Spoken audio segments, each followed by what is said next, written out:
Hotman Paris nilai penetapan Nadiem Makarim sebagai tersangka korupsi Ceromebok penuh kejanggalan.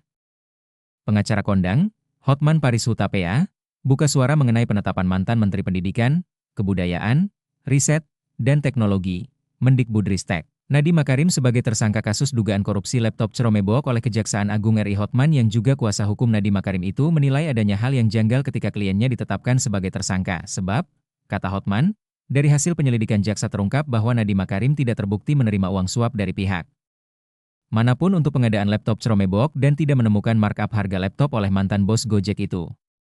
Hasil penyelidikan jaksa tidak menemukan Nadiem menerima satu sen pun dari pihak manapun. Jadi tidak ada bukti bahwa Nadiem pernah menerima uang suap dari siapapun, baik dari vendor atau pihak manapun dalam pengadaan laptop tersebut, kata Hotman melalui sebuah postingan di akun Instagram Hotman Paris Official, Kamis, 4 September 2025.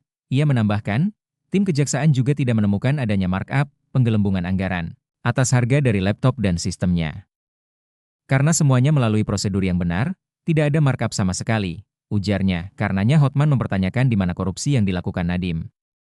Pertanyaannya, korupsinya di mana? Korupsinya di mana?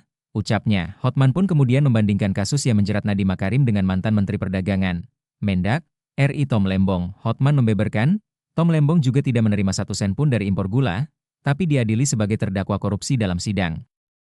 Sekarang Nadiem Makarim tidak menerima satu sen pun dan juga belum ada bukti memperkaya siapapun.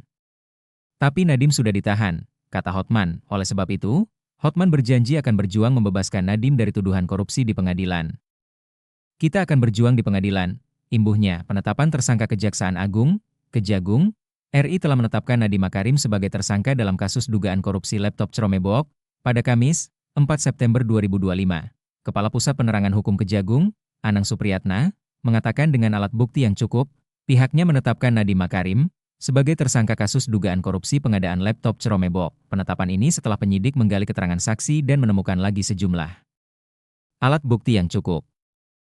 Hasil dari ekspose telah menetapkan tersangka baru dengan inisial 6, Nadiem, kata Anang Supriyatna, Kamis. Anang menjelaskan, Nadiem ditetapkan sebagai tersangka setelah penyidik memeriksa sekitar 120 saksi dan 4 ahli dalam perkara ini. Setelah ditetapkan tersangka, Nadiem akan ditahan selama 20 hari ke depan di Rutan Salemba Cabang Kejagung. 3 kali diperiksa Kejagung sebelum ditetapkan sebagai tersangka, Nadiem Makarim tercatat sudah 3 kali dipanggil oleh penyidik Kejagung dalam kasus korupsi pengadaan laptop Ceromebok yang juga menjerat mantan staf khususnya yakni Juristan. Nadiem sudah diperiksa Kejagung pada 23 Juni 2025 dan 15 Juli 2025 lalu. Kemudian, pada Kamis, 4 September 2025, menjadi pemeriksaan ketiga kalinya dan langsung ditetapkan menjadi tersangka.